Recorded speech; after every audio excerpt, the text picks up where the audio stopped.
మొదటిసారి జగన్‌పై రెచ్చిపోయారట నారా బ్రహ్మిణి. నారా బ్రహ్మిణి చాలా సొఫిస్టికేటెడ్ అని మాట్లాడతారు.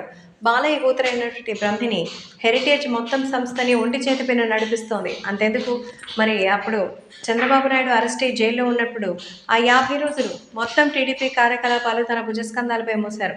తెలుగుదేశం పార్టీ కార్యకర్తలకి దిశానిర్దేశం చేశారు. అటు బిజినెస్‌కి సంబంధించిన విషయం నుంచి ఇటు తన వ్యాపారానికి సంబంధించిన విషయం వరకు అన్ని నారా బ్రహ్మిణి చూసుకున్నారు. ఎప్పుడు ఎవరి మీద అరిచినట్టు, రూమర్స్ వచ్చినట్టు గాసిప్స్ అయితే లేవు. అయితే తాజాగా ఫస్ట్ టైం జగన్ రెడ్డిపై అయితే రెచ్చిపోయారట. ఒక మహిళ తన భర్త కోసం పడుతున్న ఆవేదనని వక్రీకరిస్తున్నారు.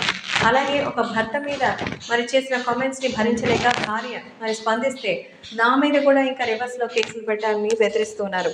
అసలు ఏమనుకుంటున్నారు? వైసీపీ పార్టీ అంత రాక్షస పాలన నేను కనీసం వినను కూడా వినలేదు.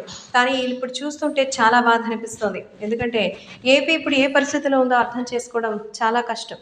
కాబట్టి ఆ పరిస్థితి నుంచి మారాలంటే ఖచ్చితంగా జగన్ పైన మీ నమ్మకాన్ని పెట్టుకోవడం మానేసేయాలి. ఇప్పటికే ఎన్ని రకాల విద్యా అవకాశాలు, ఉద్యోగ అవకాశాలు, ఆరోగ్యానికి సంబంధించిన విషయంలో ఏవీ కూడా చక్కగా లేవు.